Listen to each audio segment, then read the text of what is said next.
when you love the craft and it bleeds out, like it's almost like to say that your gift will make room for you. Like that gift will put you in front of people, the right people, to really further with it. Drop that nugget one more time. That was the nugget, bro. Drop that nugget. Your gift will make room for you. Drop that one more time, man. Like your gift will make room for you. And when I say that, I mean like when it's in you and you're passionate about it, you won't have to try to fight to get a position. You won't have to fight to get, on the main stage. Like it will come to you in due time because you love the process. You love the craft. This week on Into the Last Dragon, I have a very special guest who brings a awesome new way or perspective to look at things. His name's Sean Brasfield. He's an actor, very involved individual, has his own podcast as well. Check us out today as we kind of look at martial arts from a different angle, the acting perspective.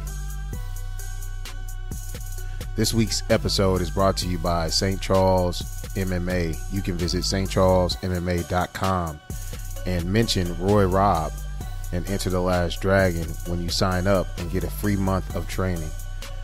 Now let's get into some martial arts. Come on, man, how you doing? What up, man? I am well. Everything is good. Feeling good being on Into the Last Dragon.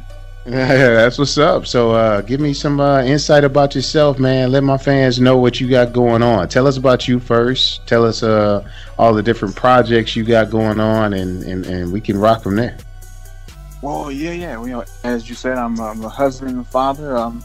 Been married. Well, next month, August. Well, this month actually, it's August 1st. This month on the 30th, we'll be married 11 years, and we got 3 beautiful children. I'm a therapist by trade. Now going into switching career fields, going into IT. I'm also a youth motivational speaker. Just finished my first book, so that's going to be coming out soon. And I'm an actor also by trade now because I've officially be secured in the bag and getting my SAG card in November. Whoa, big right. moves going on that one. Yeah, big moves. That's what's up. So it's cool, man. So yeah, that's just me in a nutshell. Just all around cool dude, man. Lover of God and His Word, man. Trying to be a leader in the community, like I said. Just wanting to be an influence, wanting to be. I saw a quote a few years back, and I held on to it since. It said, "Be the person you needed when you were younger." And that's what I'm trying to do to the generation behind me. That's great, man. That is great. And I heard so many things. So I already know you from another group that we work with together, but as a mentor, as a professional speaker, kind of give me some of those little things you're doing as well. What projects do you have going on, if there's anything related to those two? Oh, well, right now I am involved. I'm like a staple speaker now at the U City High School at this under a program called Man of Valor. So I work with them right now, but I'm looking to definitely go into more schools and speak to the youth, man, especially the young men. That's awesome. Yeah, definitely doing that and got some film work under my belt. So yeah, so everything is moving. That's great, man. That's great. Yeah. So I wanted to specifically have you on my podcast because you can provide a lot of insight. So my followers know that I'm a huge martial arts fan. I love it to death. There was 2 major films that definitely influenced me and 2 individuals that influenced me greatly.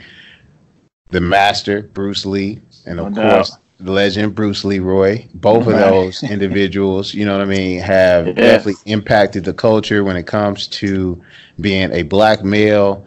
We had some things that at least I had some things that I could say I completely related to on all levels from both of those guys. So from a standpoint of on the martial arts side, if you had to say anything as far as your history, what could you provide my listeners a little information regarding anything that you might have dealt with, fitness, martial arts, anything that you got going on? Well, I actually did martial arts for like a few months when I was growing up. And again, after seeing, a couple of Bruce Lee movies, because, this was back in the day where like Saturday afternoon was like the lick, what I'm saying? Like, right. You'll see the Bruce Lee movies come on like noon or 1 o'clock. And so I'm like, I saw Bruce. I'm like, oh, this dude is dope, and I would like just keep watching, and it fueled me up. Like, you know what, Mom? Let me try. I like to try martial arts. So my mom found a guy, and he would come to the house and teach me, for a few months. And I guess after a few months, I guess money got kind of low, being a single parent, so we had to kind of cut that out. Right, but right. But what I got from there was a nice level of discipline and how specific everything was. Like everything was done for a reason. Right. And then I saw The Last Dragon, and I was like, oh, snaps! You mean tell me somebody out there who do cry like Bruce Lee who look like me though? Right. Oh yes. Right. Hey, listen. When I say there are times in your life when you all of a sudden it's like some clicks, right? It's like, oh man, like the light bulb moment hits. I felt that same way when I saw The Last Dragon. I felt that exact same way. Yeah, so it's in like that discipline, the thing. If you ever notice on that film, there were certain parts of that film where it was kind of like you saw there was some type of discipline being exposed. He was on the top of the roof at the beginning of the movie, where you see him almost going through a meditation type deal, where you see him like he's going through. It's not like a kata. Kata is kind of like a little form, but it's kind of to that degree where he's going through motions. He's actually like going through a formula, actual like routine, I should say. Right. And you see him going through it, and then all of a sudden he comes down and goes to breakfast. And you just put that in perspective. You know what I'm saying? Like they talk about successful people in life doing certain things. They have these certain routines. They make certain habits, and then it becomes kind of like all of a sudden that habit becomes like, oh, I'm becoming this expert. You know what I mean? And so like that film, I look at that film as kind of like people in life do this all the time. They like, man, I'm searching. Bruce Leroy on the beginning of The Last Dragon, not knowing he was a master, his teacher challenging him throughout, like, hey, you're looking for something. Yeah, it's already there. You know what I'm saying? Right. Like you're looking on the outside for something physical and tangible. Right. But the whole time it's in you already. Already, man. So it's kind of like I love to hear that you got that same vibe that I actually had. Now, as far as your acting, tell us my audience some of the projects you got working on, because I kind of want to relate that to some of the things that's going on when it comes to the films and when it comes to Enter the Last Dragon, martial arts in general. Tell us some of the projects you've done, whether it's martial arts related or non-related, just related to acting in general. Gotcha. Well, before I answer that, I gotta give you this real quick. Go ahead. Go on. The Last Dragon gave us a lot of quotables. But the thing that stands out to me most was Bruce Lee's in the theater, and he was like, secret awaits eyes, unclouded by ambition, bound by desire, see only that which can be held in their hands. And I was like, whoa. My man, wait a minute.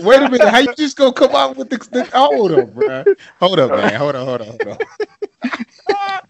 Dude, are you kidding me right now? That's a scene from the movie theater. Is that in front of Sho'nuff? He in front of Sho'nuff? Sho'nuff hits him with the crazy lie, like like catches bullets with his teeth. How you just gonna hit us with that? Oh, that's what's up, bro. That's what's up, man. That is awesome. Man. That is awesome. Yeah, the projects like I've worked on, like so far, I've been very blessed, man, and very fortunate in this pursuit of acting and everything. The first project that I did was a film that they shot in St. Louis with George Clooney called Up in the Air. Oh, and the whole airplane movie that he was doing. Yeah, 2000. I wanted to be an extra. That was 2010. Yeah, and 10 or 12 or something. Yeah, I think it was 2009. Yeah, somewhere. And I remember that. Yeah, I happened to be an extra in that film, and whenever I'm fortunate to be in an atmosphere like that, I'm like observing, like, because I didn't expect to see George, so it's like a 5:30, 6 o'clock check-in. We're going through wardrobe and hair and all that stuff, and then we get into this room and the director's framing his shots, and I look up and I see George Clooney. I'm like, whoa. What? Seriously? Yeah. I'm like, hey, he ain't as tall as everybody think he is. I'm like, and I'm like, but I caught how smooth he is. I'm like, I see why the women go crazy. You a smooth dude though. So that's crazy, dude. Tell me about that. Like, what you're an extra on that? Yeah, and like, I'm sitting back. Go ahead. No, I was gonna say, like, and you're an extra on that, but how is that energy? Like, hold up, you're an extra. It's not like you're getting paid gobs of money. So that means you're doing this for the love. Right. All right, preach on it, man. This is for the love. Yes, this is what people don't understand. Like, if you're doing something because there's a motive, it bleeds through, and you're not gonna go far, and everybody will see it. Right. So like they will smell it on you like cologne or perfume. Like, you know what? You're in this because you want to be seen. You're in this because you want to develop a name or status. Like, no. For me, it's all the love of the craft. Like, wow. You have to love the craft, because if you love the craft, that will take you further than a person who just wants to do it because they want to be seen. Like, oh, I'm in the movie. Oh my god. Right. It's like, no, like, you have to get to a point when you love the craft, and it bleeds out. Like, it's almost like to say that your gift will make room for you. Like, that gift will put you in front of people, the right people, to really further with it. Drop that nugget one more time. That was a nugget, bro. Drop that nugget. Your gift will make room for you. Drop that one more time, man. Like, your gift will make room for you. And when I say that, I mean, like, when it's in you and you're passionate about it, you won't have to try to fight to get a position. You won't have to fight to get, on the main stage. Like, it will come to you in due time because you love the process. You love the craft. Perfect example. We're talking about martial arts. Like, Bruce Lee, he loved the craft of martial arts, the fighting. Michael Joseph Jackson, he loved the craft of entertaining and performing, and you saw that. So when you see guys like that, and like freaking Bruce and like Ty-Mac, the dude still looks the same in 2019. How is this possible, brother Bruce Leroy? What secret juice are you drinking, man? Tell us the truth. Like, what's your diet, bro? Like, what's up? I mean, he looks the same. I'm like, wow. So my thing is, when you're passionate and when you love what you do and you love your craft, the opportunities will seek you out. You won't have to do a lot of work in trying to seek out the opportunities. The opportunities will seek you. That's awesome, man. That is great, man. Like, that is such a nugget. Like, I look at this era, right? So you had an era in the 80s where, especially when it comes to television, like, we have these different waves of things that are happening right now, but you literally can go back in time and see what was popular and what certain things had influences. So if it was like early 1900s, it's like, oh, the newspaper, everybody's going crazy. And then it went to mid 1900s, and it's like, oh, everyone gets a TV, that's super popular. And by the 80s hit, like, it literally, I felt like we were in a moment of time where it was kind of like, it's almost like a time where it was kind of like you set a date. You know what I'm saying? Like, it was like a date, like a physical date. Like, for example, I don't know if you remember when Michael Jackson moonwalked across the on the Motown 25. Yeah, right. But you know what I'm saying? Yeah. It was like, or even on the Cosby Show, or even for me, I set a date every Sunday to watch martial arts. You know what I'm saying? Like, Kung Fu Sundays would come on for me. So it's like, you set this date. And so I kind of look at the 80s, for example, and there were certain cult classics. What do you think about these cult classics? Can you compare some of the movies now? Like, do you think even back then there's some movies that can technically, like, put some of the movies that come out now to shame, even though we have technology? Like, speak on that, man. Like, from an actor's perspective. Like, you take a movie, since we're on Enter the Last Dragon. Right. Let's take the Last Dragon movie by itself.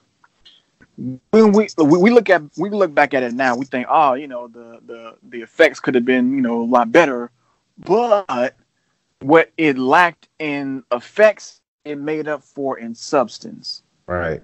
Because you can take The Last Dragon, throughout the entire movie, there's gems being dropped you can apply it to life. Right. There are life applicable gems that you can drop. But now it's reversed. You have what you lack in content, they make up for in effects in films now. Yeah. So they feel like if we can give them all these effects and bells and whistles, they'll be so enamored with that, they'll forget that there's no real substance. Well, do you think there's going to be a shift? Like right now we're in this move. Like, so I kind of built up to that when I was kind of talking about the transition. So like the 80s was TV.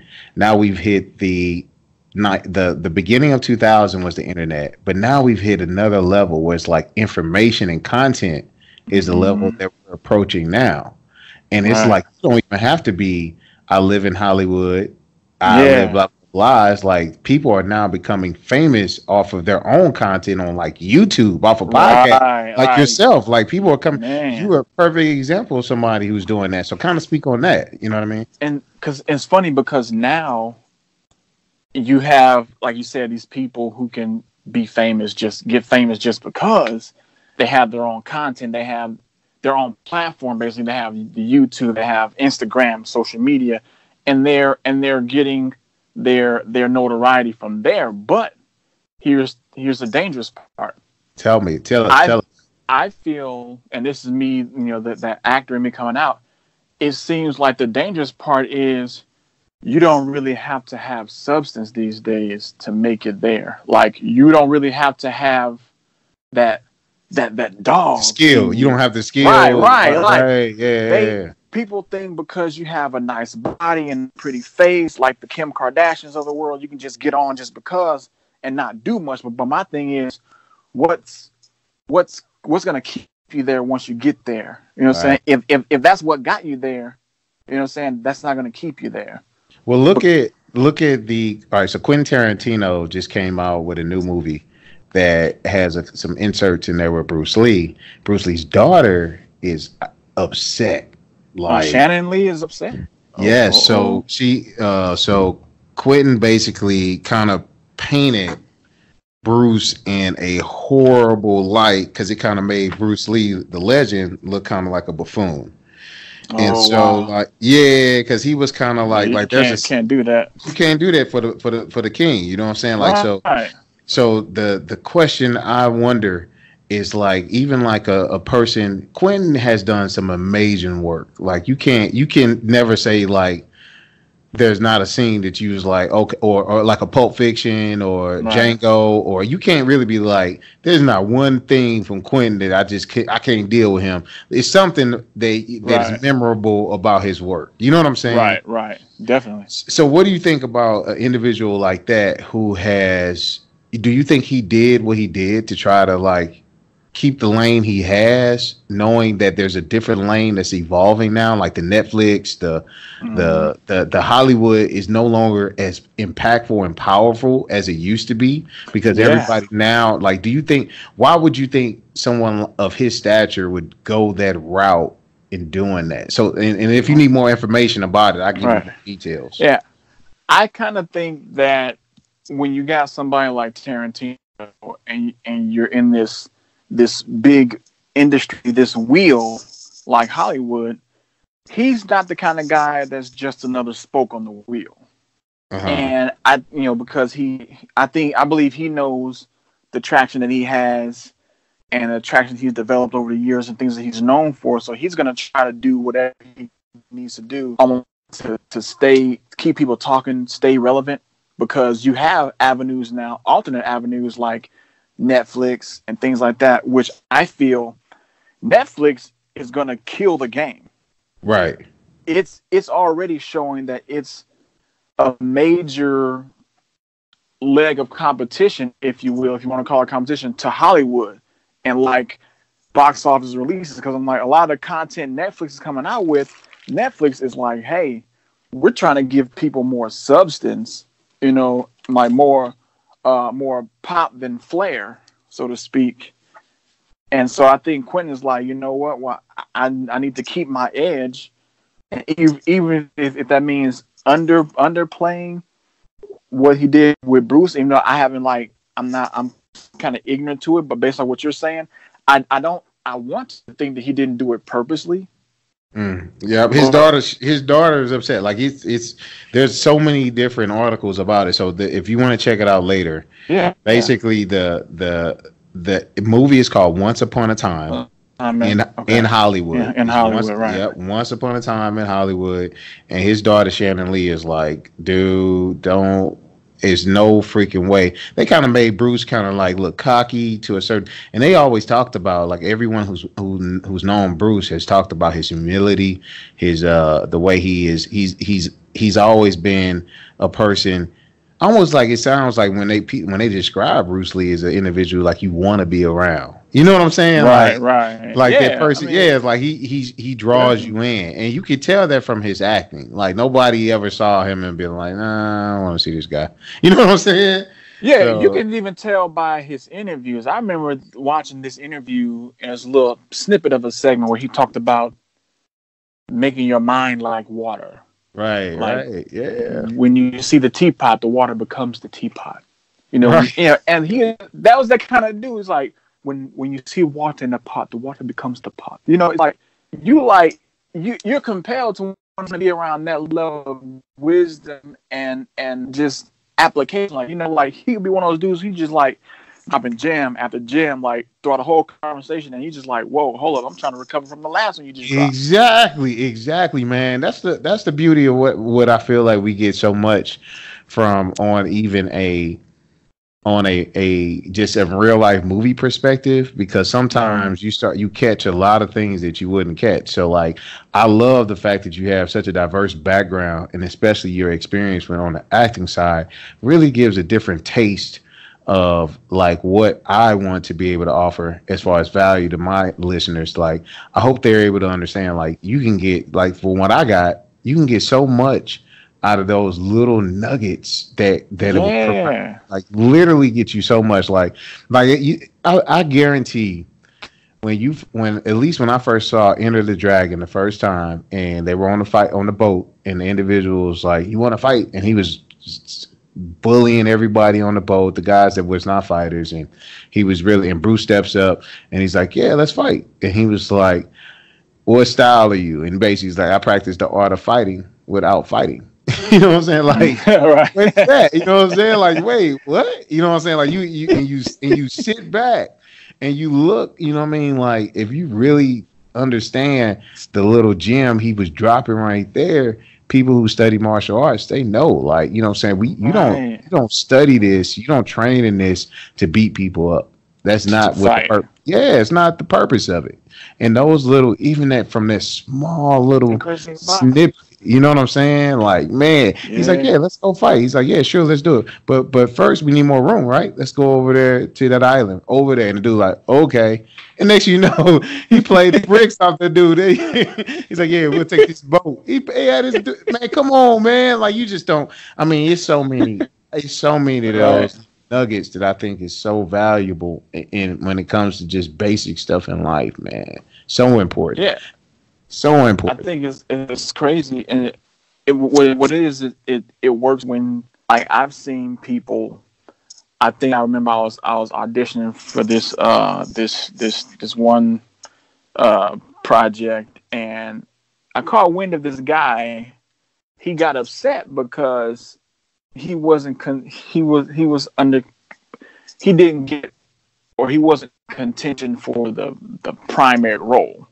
And he felt that he was good enough to have the primary role, and he was like, "Hey, you know, I don't want this role," because they were going to give him the role that I end up landing, and even my role was not the starring role, but the character I was doing was like a secondary, tertiary, third kind of role. But my thing is, in that project, I didn't have a lot of words, but my actions was like hilarious, and people remembered my character of Uncle Walter, and as more than any other person in the production. And I feel it is because my philosophy is there's no such thing as a small role, because if the role was small, that role wouldn't even be included in the project. So my thing is, you have to take that level of humility and take any role that's offered and just give it 100% of what you got, because another casting director for another film or something can watch that project and can overlook the starring people and see, hey, that guy right there, he has a great look and he's pretty funny with comedic timing. He doesn't even have to say much. And bam, you got a starring role in another project. So it's all about being humble, man, and being grateful for every opportunity, whether it be great or small. But again, you can't view opportunities as great or small. An opportunity is an opportunity.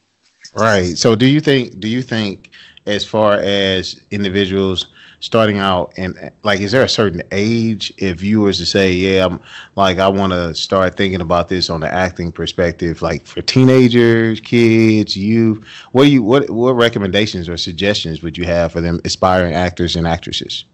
I would say, because it's funny, because I have so many people who ask that question, especially young people.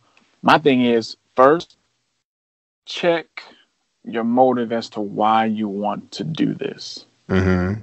Like, period. Like, don't desire to get into it because you want people to give you free stuff at award shows, or you want to be on the red carpet, you want to be having all this adulation. Like, no, that's the wrong reason. Get into this because you love the craft and you love the challenge of it. Now, how do they start if they think they have a love for it? Is there some things that they could possibly do? Like, is there some acting classes, courses? What can they do? What is that?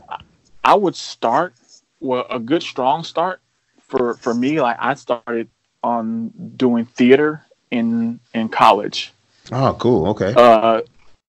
Starting theater, and people say, well, why theater versus screen? Why? Because theater, you're acting with your whole body, because you have people in the back who need to see you, and they can hear you because you're amplified. They need to you see your body, and you're working on that part, that sector of it. But then when you're on film, it's about facial expression.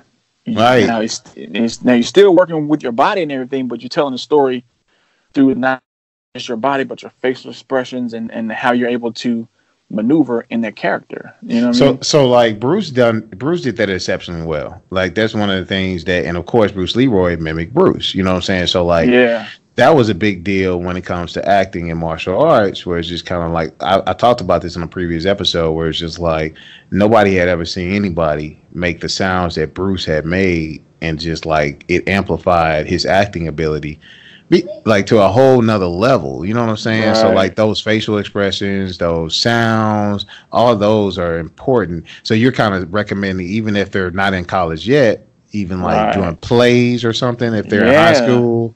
What other stuff? Is there anything? Is there anything as far as online or anything that do you offer? Any type of coaching, or is there anything that you have seen that is beneficial, or is there something you're working on or anything like that? Yeah, I'm actually kind of working on getting into that arena of like kind of mentoring / teaching. But my thing is, there are phenomenal books out there. I think there's a guy, I forget his first name because he's Russian, but his last name is Stanislavski. And he has a method, an acting method called the Stanislavski method, and that's a very strong method that I think a lot of actors use. And then there's a book. If you can get your hands on this book, you'll give you a very strong foundation for acting for screen. It's a book called The Power of the Actor by Ivana Chubbuck, and she got Halle Berry ready for her role in Monsters Ball. And several other actors and actresses. She got Eva, I think I want to say Eva Mendes, but she was in Will Smith's Miami video. She was in Hitch with Will Smith, but she got her ready for a lot of her roles. And So if you can get that book, that will really help you kind of get a further understanding of the craft and how to get into character and understand. Like let's say, for example, if your character in the film has to die, you have to earn that right to die. Wow. Would you say that that Black Panther, what's my guy? Killmonger. His real name is Adam Michael B. Jordan. Michael B. Jordan. Would you say the way he went out was on a whole nother level, and that was amazing acting? Like, what do you think about that? Yeah, because the perfect example, he had to earn the right to die, and here's how you do it. Every scene in the film builds upon the scene before it. Right. You know what I'm saying? So, and if you looked at that, if you really observe it, everything he was doing, he was getting more sinister in each scene. He really tripped off of it. Yeah. And he was getting to a point where where he had to, like, in the eyes of the audience, he had to earn that right to die. Like, you know what, this dude is like crazy, and if he goes any further, he might take down Wakanda as a country. Period. Right. So it's like, so he had earned that right in the audience's eyes, and in the story, he had to earn that right to die. He got listed huge. Heck yeah, like he got listed as one of the best villains, if not the best. Yes. You know what I'm saying? Yes. Like is like, what do you rank that? Like, do you think that when it comes to acting, like certain individuals, they have a lane that they specifically just outperform in that lane so much that they get typecast all the time for that? And some people can, because, like, for example, and I'm gonna get back to Eric B. Jordan in just a minute, Michael B. Jordan, but think of Jaleel White. All right. That's Urkel, right? Yeah, Urkel. Yeah. He played that role so well over the years as a youth that once the run of Family Matters was done, it was challenging for him to get other roles. Now, other roles came, little small bit parts, but people only saw him as Urkel because he did it so well. Right, man. There's no other nerd. There's no other nerd that is better than Urkel. He is the nerd. If you say nerd, you think Steve Urkel. Steve Urkel, right? Yeah. And growing up, like I remembered, I was late. My family and I we were late sending in an audition tape because they were looking for a replacement for him.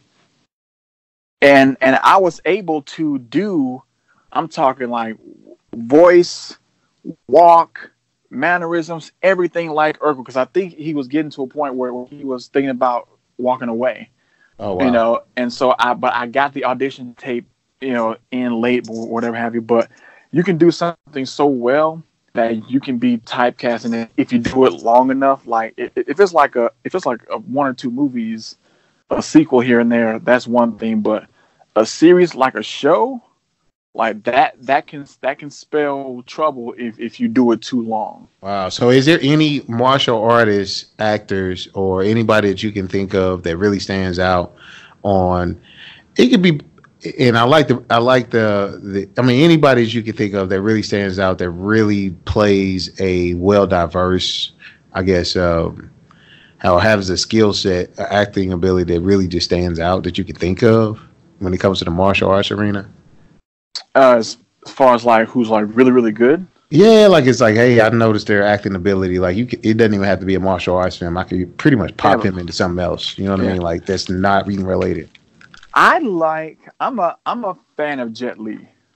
No, oh yeah, no doubt. I think you can throw Jet Li in any type of film, and I think he'll hold his own. Oh, no doubt, man. I mean, and at the same time, I also think Michael Jai White, who's yes, sir, great. I first saw him in Spawn back in the day. Yes, sir. I was like, whoa, like, intense, right? Because he like, I was like, oh, and he's black. Oh, exactly, man, exactly. You know what I'm saying? I'm like, okay, but dude is tough. Exactly. Like I that's the crazy part. Like I look at And Michael Jai White, man, I've seen him up close. Dude is a big dude, man. He ain't no joke. Yeah, right? he looks huge. Yeah, man, he's a big dude, and I would say, man, he's cool, man. I talked to him like, hey, man, I know who you are. Hey, let me get a photo. You know what I'm saying? Get starstruck. You know what I mean? But he's super cool, dude, man. And I will say, like, he played was it Black Dynamite? I know he played a bunch of martial arts movies. Yeah, but you know what I'm saying, like. I think he's a very talented brother as well. Like I totally agree with that. Yeah. You know what I mean? I totally agree. Totally do whatever. Like, do you think? Well, what? Yeah, I guess. Does Will have that? Does Will Smith have that range? I think Will has the range. I can't see him going heel in a movie. It cut out. Cut it out. I can't see him going heel in a film. And I say heel. I use a wrestling term because I was a pro wrestler for a few years also. But whoa, we got to go into that. Wait, you just can't throw that out and on this martial arts podcast and not talk about that, bro. Okay, tell about the heel, and we going right to more. So heel in wrestling terms, when you turn heel, you turn to a bad guy basically. And I've really yet to see Will stretch that because in a lot of his films, he's like the good guy, the charm, the hero. I've yet to see him really challenge himself and do that heel where like he just makes the audience just hate him.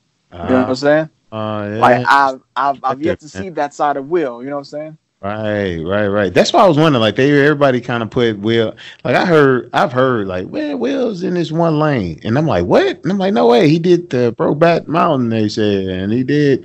And then you start looking at the recent ones.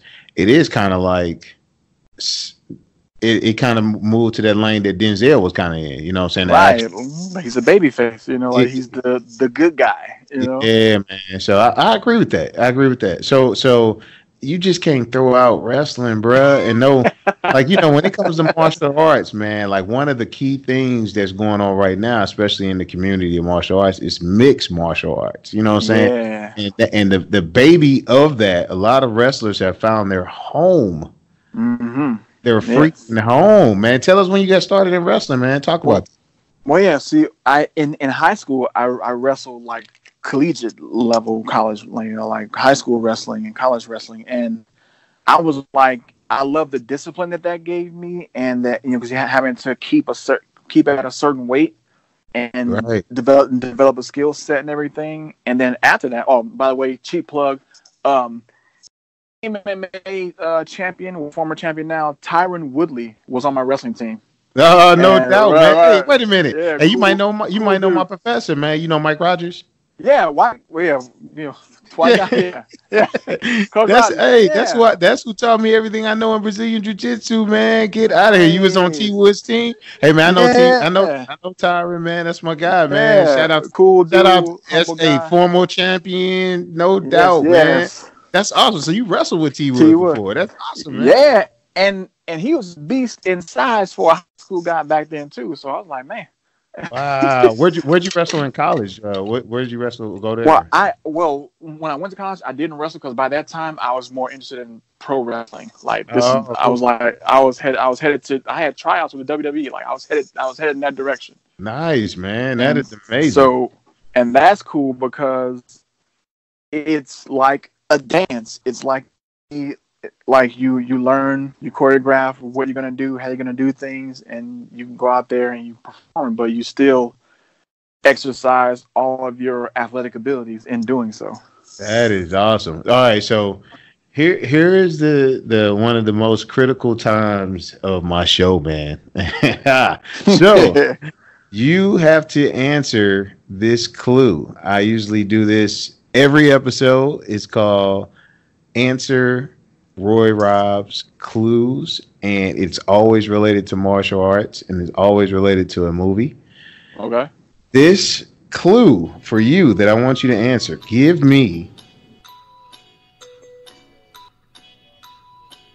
3 films that Jean-Claude Van Damme played in. 3 films. I would say Bloodsport, Street Fighter, and I think Bloodsport 2. No, bro. Or kickboxer, was it? Kickboxer. There you go. Kickboxer. Okay, there it was. I always get those two confused. All right. I always get those two confused. On Bloodsport 2, it was so disappointing. He did not, as I recall, play in Bloodsport 2. Oh, okay, gotcha.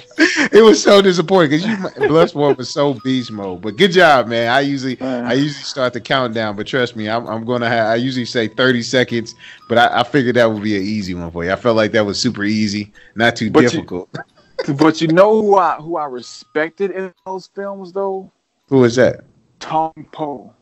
Oh, you tell me. Oh my God! Who was a beast? Come on, man! Come on, man! Absolute beast, man! I'm like, he's a good bad guy, but I'm like, he's one of those kind of dudes. I'm like, I probably wouldn't even want to meet him in person. In person, right? Yeah, like man, insane beast mode, man.